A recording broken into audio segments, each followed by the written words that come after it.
Hello everyone, welcome to the HardReset channel, and today I'm going to show you how to change the JPEG image size on the Sony Alpha 6400 camera.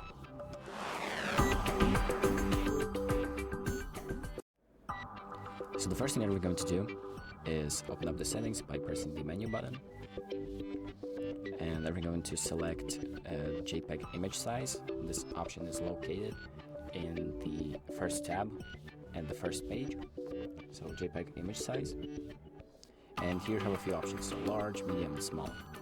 And the M's represent the megabytes or the size of the image, so depending on which option that you pick, that option is going to be applied. So that's about it. Thank you for watching. I hope this video helps, and make sure to like and subscribe.